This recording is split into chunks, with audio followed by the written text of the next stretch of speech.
நமஸ்காரங்கள். வைகுண்ட ஏகாதசி பெருமாளுக்கு உகந்ததான ஓர் உன்னதமான தினம். அன்று விரதம் இருப்பது நாம் அனைவரும் அறிந்ததே. அப்படி விரதம் இருக்க முடியாதவர்களும் கூட சகல க்ஷேமங்களையும் அடைய வேண்டும் என்பதற்காக இந்த பதிவு.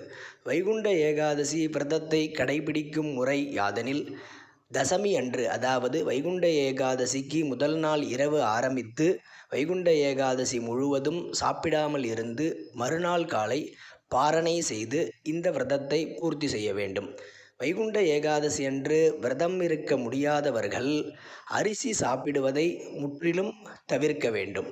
அப்படி விரதம் இருப்பவர்கள் மற்றும் விரதம் இருக்க முடியாதவர்கள் அனைவரும் இந்த அபூர்வமான ஓர் ஸ்லோகத்தை முடிந்த அளவு உச்சரித்து வந்தால் நமக்கு சகல செல்வங்களையும் அருளும், சகல க்ஷேமங்களையும் அருளும், மோட்சத்தை அளிக்கும் மற்றும் நமது சகல பாபங்களையும் போக்கக்கூடிய ஓர் உன்னதமான ஸ்லோகம்.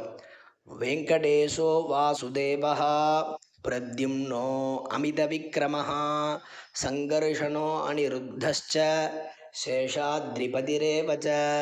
இந்த ஸ்லோகத்தை முடிந்த அளவு வைகுண்ட ஏகாதசி அன்று கூறி வந்தால் சகல க்ஷேமங்களும் நமக்கு கிடைக்கும் என்பது பலஸ்ருதி. நமஸ்காரம். राम राम सीता रामा रामचंद्र पाहि मां। राम कृष्ण गोविंद हरे पाहि मां।